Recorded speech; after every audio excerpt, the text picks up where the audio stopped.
আরেকটা কথা হলো এই যে এগুলো আসছে, এগুলো কখন নাজিল হয়েছিল, এগুলো যদি একজাক্ট মানে এগুলো যে সত্য আমি কিভাবে ধরে নিব? এটা তো মিথ্যা একজনে লিখতেও পারে। বানোয়াট করেও লিখে রাখতে পারে যেটা সত্য। আমি শুধু আমার সামনে কোরআনটা পেয়েছি, আমি এটাকেই দেখছি। আমি এটা দিয়েই ইসলামকে যাচাই করব। আমার কোরআনটা কাছে আপনি আসলে পাইছেন কোরআনটা পাইছেন কোথায় আপনি? এই যে লাইব্রেরিতে আমার কাছে এক কপি আছে। আমি লাইব্রেরিতে এটা তো পড়ি। আরো হাজার, হাজার গ্রন্থ আছে। কোরআনটা সেখানে হ্যাঁ, হ্যাঁ। মানে স্পেশাল কিসের? স্পেশাল কারণ কোরআনের মধ্যে এমন কিছু পাচ্ছি যেটা অন্য গ্রন্থে হয়তোবা আরে ভাই পাবো না। আপনি তো অন্য কোন গ্রন্থ পড়েনই নাই ভাই মিয়া। আপনি ফাত্রামি কথা বলেন কেন? আপনি তো অন্য ধর্মগ্রন্থ কোন কিছু পড়েনই নাই তো আপনি জীবনে। কোরআনটা শুধু পড়ছেন। আপনাকে জিজ্ঞেস করেছি যে কোরআনটা স্পেশাল কিসের?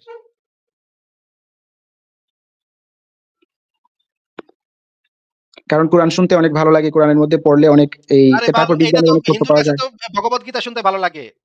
আপনি কি বেকুব নাকি রে ভাই?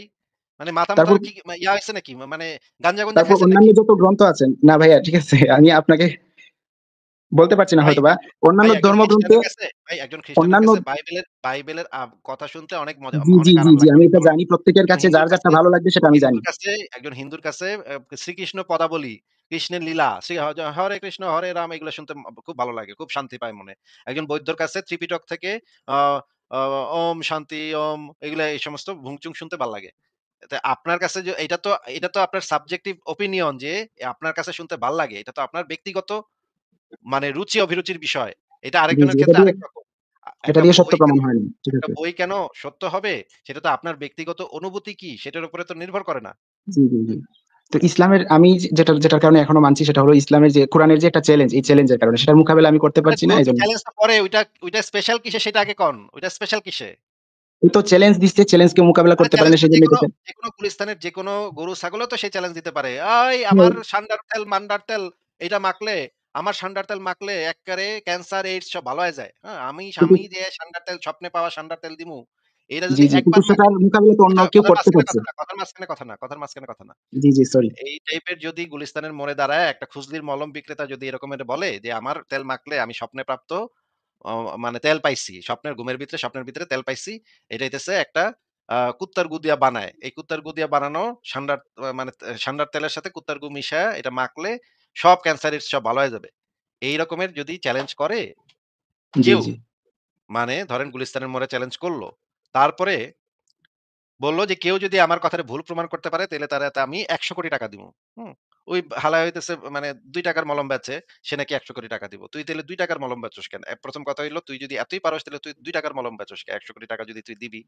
২ নম্বর কথা হইলো কেউ যদি চ্যালেঞ্জ নিতে আসেও তো ওই লোকের দলবল ঠিক করে রাখছে, পোলাপান ঠিক করে রাখছে আগে থেকে। কেউ যদি চ্যালেঞ্জ নিতে আসে তাইলে তারে মাইরা ফেলাবে। সাইডে নিয়া চিপাতে নিয়া তারে মাইরা ফেলাবে। এইটাও ঠিক করে রাখছে ওই বেটায়। এখন এরপরে সে চিল্লাইতেছে ৳১০০,০০,০০,০০০ র চ্যালেঞ্জ, ৳১০০,০০,০০,০০০ র চ্যালেঞ্জ। আরে বেটা তুই ৳১০০,০০,০০০ তোর কাছে আছে নাকি সেটা আগে ক? তোর কাছে তো নাই। তাহলে যে তুই চ্যালেঞ্জটা যে দিলি, তোর চ্যালেঞ্জ যদি কেউ নিতে আগায় আসে তাহলে তুই তারে মেরে ফেলাবি আগে। এখন আপনাকে আমার প্রশ্ন যে মনে করেন আমি মানে সৌদি আরবে বা পাকিস্তানে বা বাংলাদেশে আমি গেলাম, বায়তুল মোকাররমে গেলাম। বায়তুল মোকাররমে গিয়া বললাম যে আমি কোরআনের যে একটা চ্যালেঞ্জ আছে না? ওই চ্যালেঞ্জের উত্তর দিতে আসছি। আমি চ্যালেঞ্জটা নিতে চাই। আল্লাহকে আমি চ্যালেঞ্জ করলাম। আমি কোরআনের মতো কোরআনের থেকে অনেক ভালো একটা আয়াত লিখা দেখাবো। হুম? আমি চ্যালেঞ্জ নিচ্ছি। অ্যাকসেপ্টেড। চ্যালেঞ্জ অ্যাকসেপ্ট করছি। এই কথাটা বলার পরে এই কথাটা বলার পরে বায়তুল মোকাররমের মসজিদের যে মানে মুসল্লিরা আছে বা ধরেন মক্কা শরীফে গিয়ে আমি এই কথাটা বললাম। মক্কায় যে মুসল্লিরা আছে। এই কথাটা বলার পরে আর কি কোন কথা বলার সুযোগ আমি পাবো? নাকি তার আগে আমি জবাই হয়ে যাবো? আপনি একটু বলেন তো ভাই। সালাউদ্দিন ভাই, আমি কি আর কিছু বলার সুযোগ পাবো না ততক্ষণই আমারে জবাই করে নিয়ে যাবে মানছে মুসল্লিরা, হুজুররা? বলেন। সালাউদ্দিন সাইদ ভাই আপনাকে জিজ্ঞেস করছি। কথা বলেন।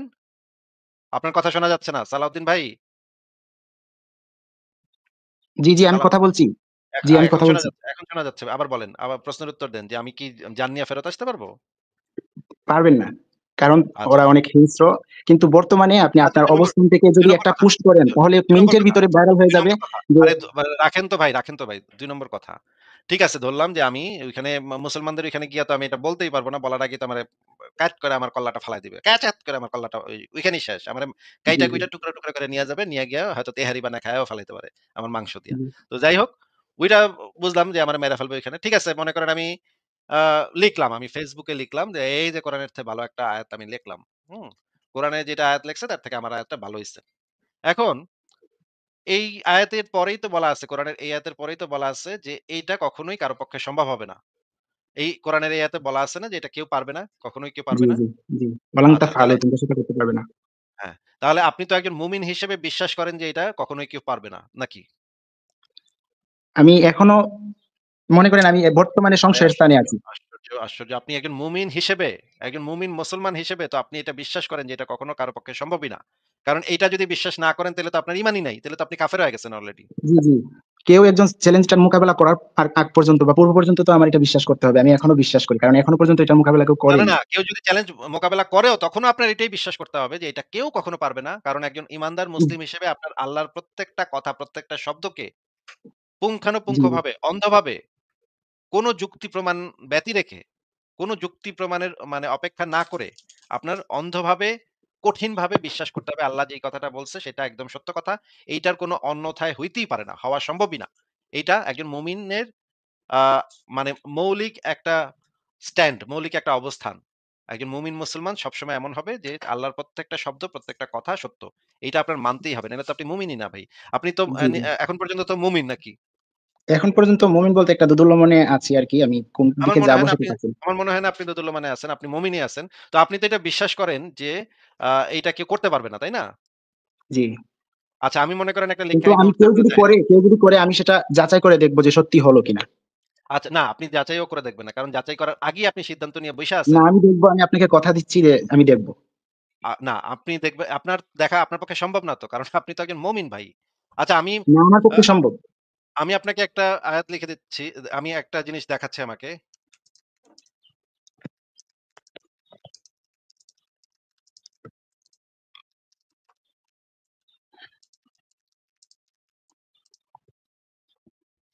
আচ্ছা আমি একটা ব্যানার দেখাচ্ছি।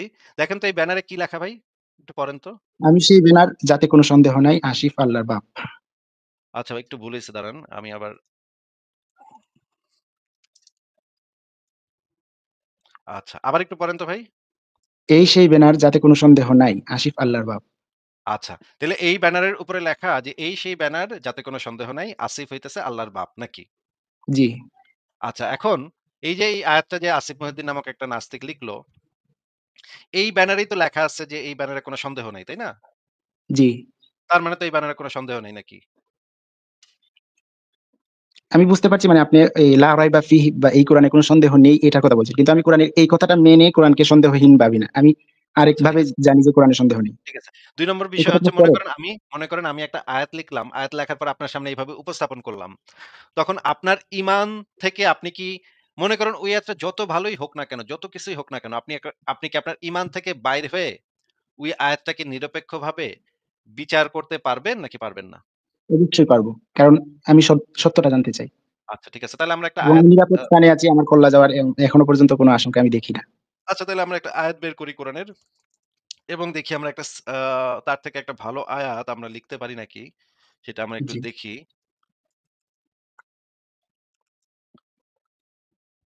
তাহলে আমরা আ যেহেতু মোহাম্মদের ভাষা ছিল আরবি, মোহাম্মদ তার মাতৃভাষাতে লিখছে, আমিও আমার মাতৃভাষাতে লিখব।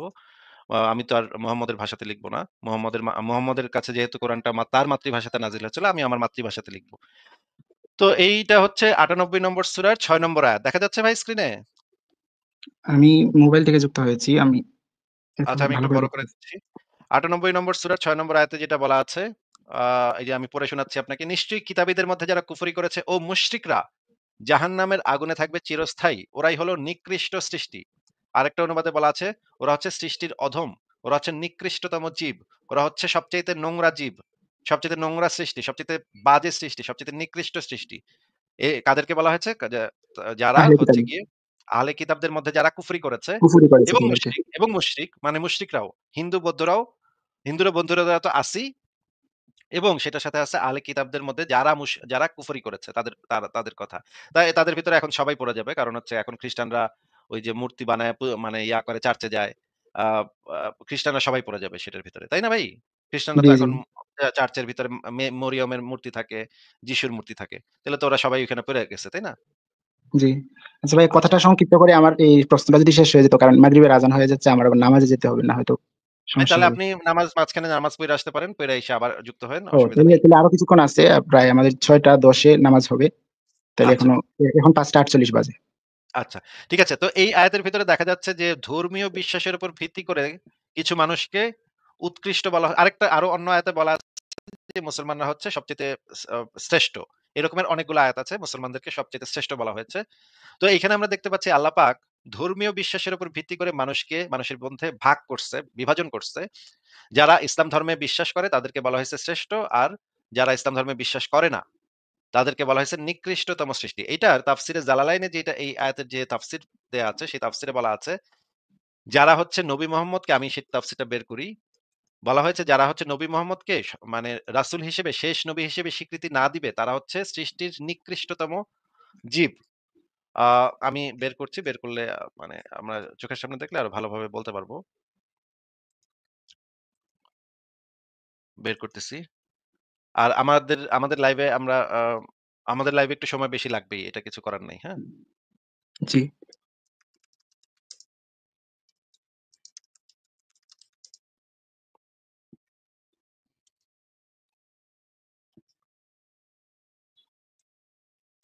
আচ্ছা দাঁড়ান একটু।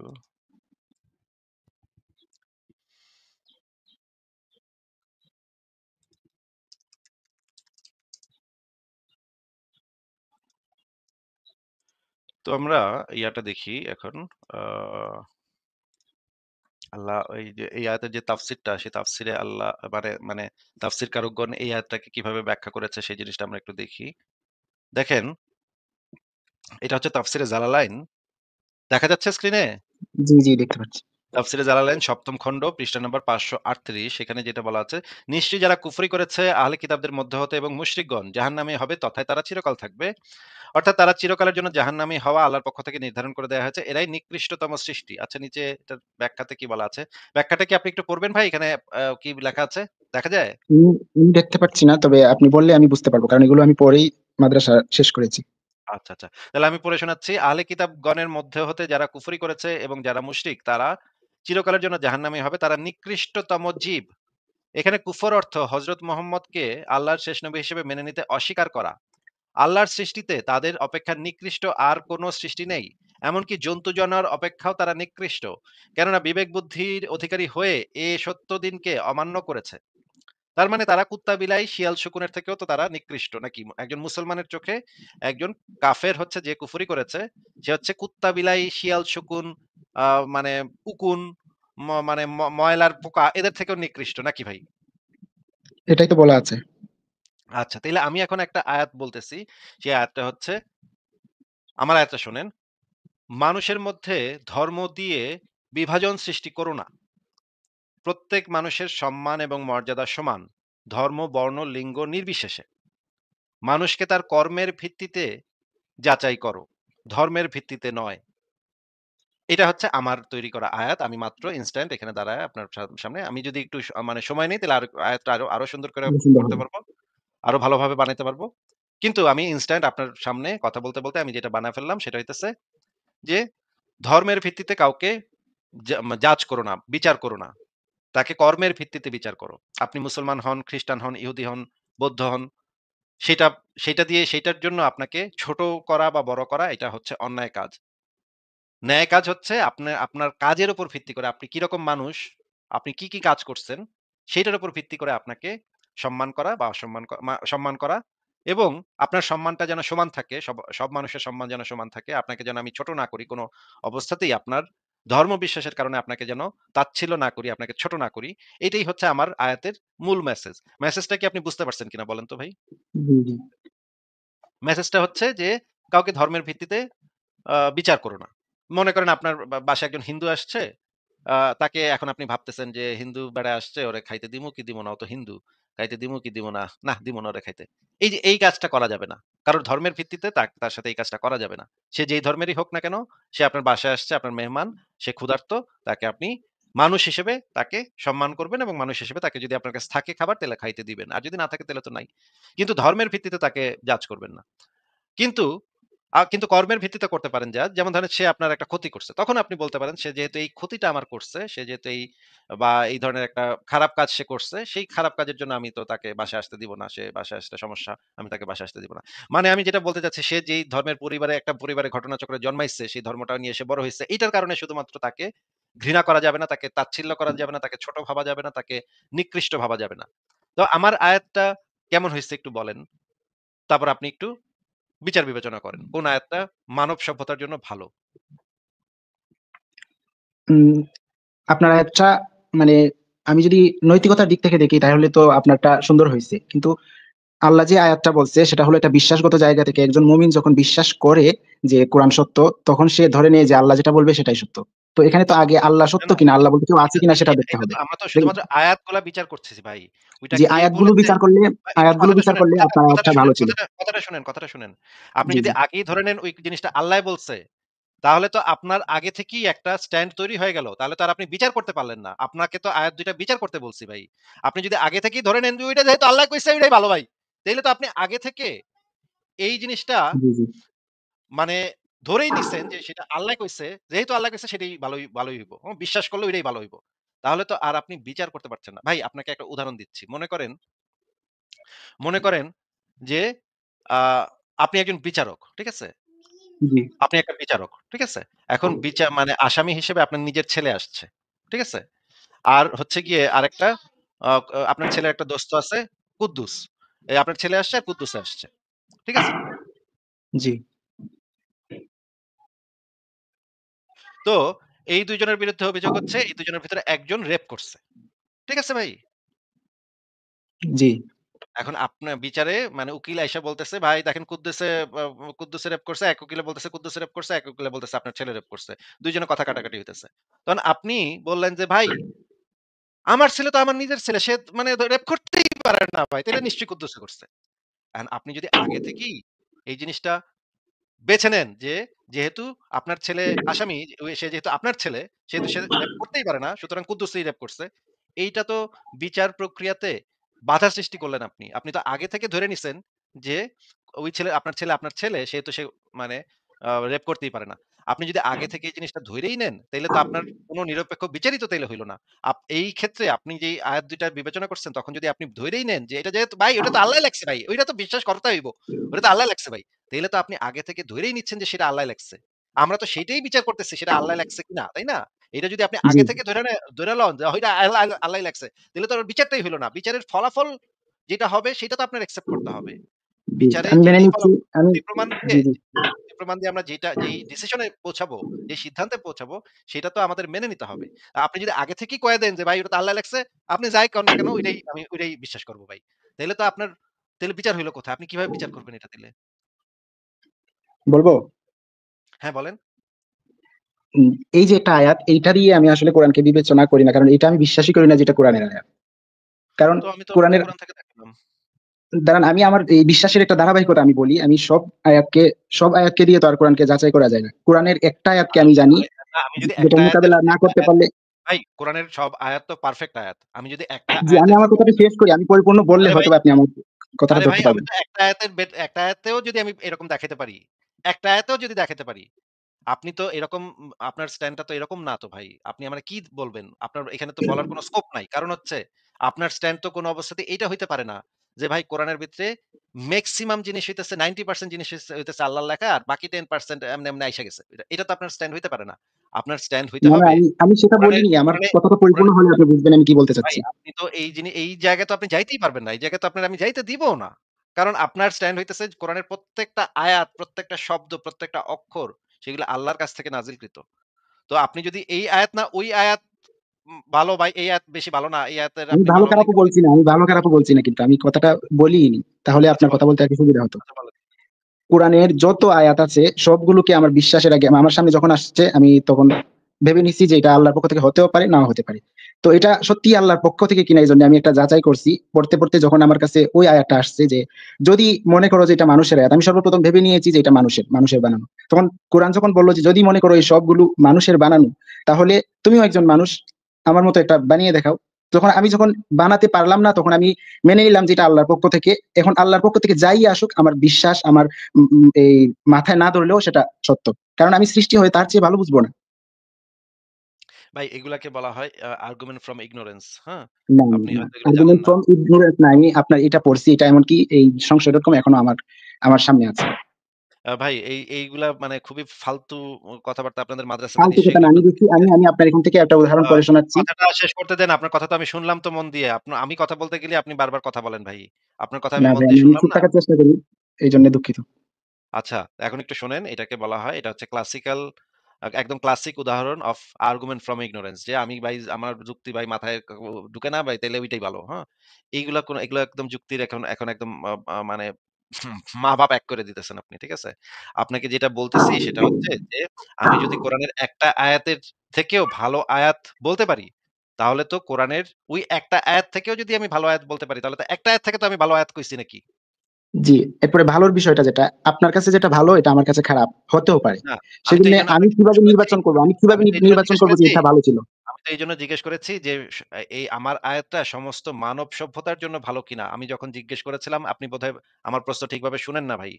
এই কারণে আপনি গড়গড়ায় উত্তর দেন কিন্তু আপনি না, প্রশ্নই না, না। শুনেন না। আমি আপনার তখনই আপনাকে আমার একটু দৃষ্টিকোণ থেকে একটু বর্তমানে আগে ভালো ছিল। কিন্তু ভাই কোনটা আপনাকে ভালো আবার কোনটা আবারও ক্লিয়ার করে দিচ্ছি।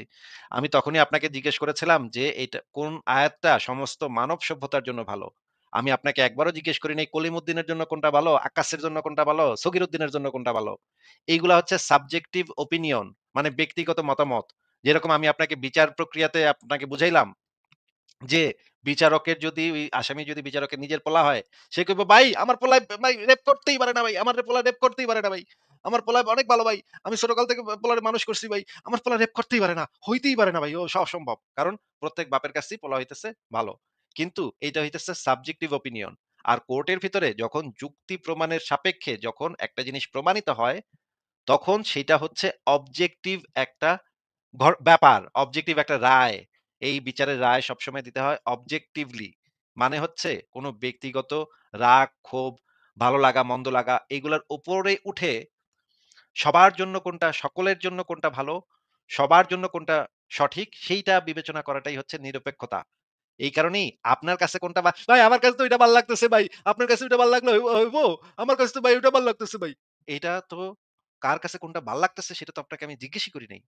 আপনাকে আমি এইজন্য প্রশ্নটাই করেছিলাম যে, কোন আয়াতটা সবার জন্য ভালো, সমস্ত মানব জাতির জন্য ভালো?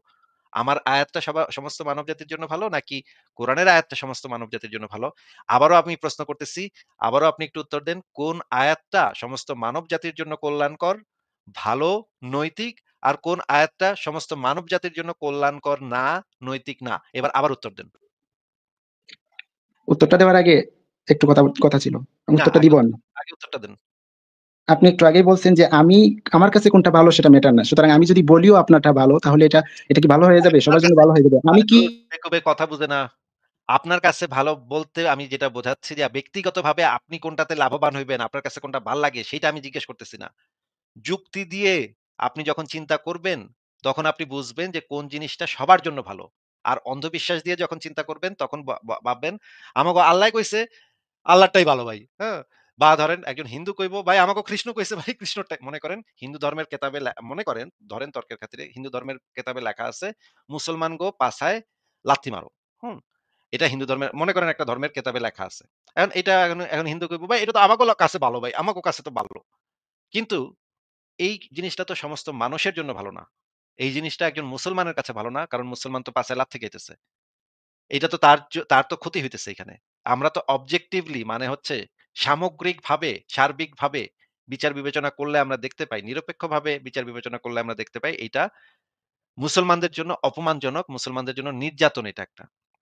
তাহলে কিন্তু হিন্দু যদি কয়, "ভাই আমাগো কাছে তো ভালো ভাই এটা। আমাগো তো ভালোই লাগে ভাই। মুসলমানকে পাছায় একটা লাথি মারতে ভাই আমাগো তো ভালোই লাগে ভাই। আমার তো মজা লাগে ভাই।" এটা তার কাছে ভালো নাকি তার কাছে মন্দ সেইটা জিজ্ঞেস করতেছি না। জিজ্ঞেস করতেছি সার্বিকভাবে সবার জন্য কোনটা ভালো? কেউ কারো পাছে লাথি মারবে না, এটা ভালো? নাকি হিন্দুরা মুসলমানের পাছে লাথি মারবে সেটা ভালো? এই হিন্দু ব্যক্তিটা যখন তার অন্ধবিশ্বাস দিয়ে বিচার করবে তখন সে ভাববে যে মুসলমানকে পাছে লাথি মারাটাই ভালো। কিন্তু যখন সে নিরপেক্ষ জায়গাতে এসে সার্বিকভাবে সমস্ত মানুষের জন্য কোনটা ভালো সেটা বিচার করবে, তখন সে এইটাতে এগ্রি তার করতে হবে যে কারো পাছায় কেউ লাথি মারতে পারবে না। অহেতুক কারো পাছায় কেউ লাথি মারতে পারবে না। কারো ধর্মের উপর ভিত্তি করে কারো পাছায় কেউ লাথি মারতে পারবে না। কারণ এটা একটা অন্যায়, এটা একটা নির্যাতন। যখন মানুষ নিরপেক্ষ জায়গাতে আসবে তখন এই নিরপেক্ষ অবস্থানটাই তার নিতে হবে। কারণ এটার পেছনেই আমরা যুক্তি পাই। এইটাই হচ্ছে যৌক্তিক অবস্থান। আর আগেরটা ছিল তার ব্যক্তিগত অন্ধবিশ্বাসের কারণে তার একটা অবস্থান। আপনাকে আমি জিজ্ঞেস করেছি যে আপনি বলেন কোন আয়াতটা নিরপেক্ষ জায়গা থেকে সবার জন্য ভালো সেটা আবারও জিজ্ঞেস করতেছি বলেন। আপনার আয়াতটাকে আমার দৃষ্টিকোণ থেকে ভালো মনে হচ্ছে। কিন্তু আপনিই বলছেন আমার কাছে আপনার কোনটা ভালো সেটা দৃষ্টিকোণ আপনার ম্যাটার করে দৃষ্টিকোণ না। ভাইরে দেখছেন ভাই, এই মুমিনদের সাথে এইজন্য কথা বলতে একটা বিরক্তিকর। আপনার কাছে জিজ্ঞেস করেছি যে সমস্ত মানুষের জন্য ভালো কোনটা? সমস্ত মানুষের জন্য ভালো কোনটা? ভাই বেকুব নাকি ভাই? এতবার করে একটা কথা বলার পরেও এতবার করে একটা কথা বলার পরেও মাথায় ঢুকে না। আমি জিজ্ঞেস করেছি সমস্ত মানুষের জন্য কোন আয়াতটা ভালো? এবার বলেন। সমস্ত মানুষের জন্য আমার দৃষ্টিকোণ থেকে আপনারটাকেই ভালো মনে হচ্ছে। কিন্তু আপনি তো অন্য কথা বলছেন। কেন, কেন ভালো মনে হচ্ছে? সেটার পেছনে যুক্তি কি? কারণ আমি দেখছি যে এই মারামারি কাটাকাটি হচ্ছে না।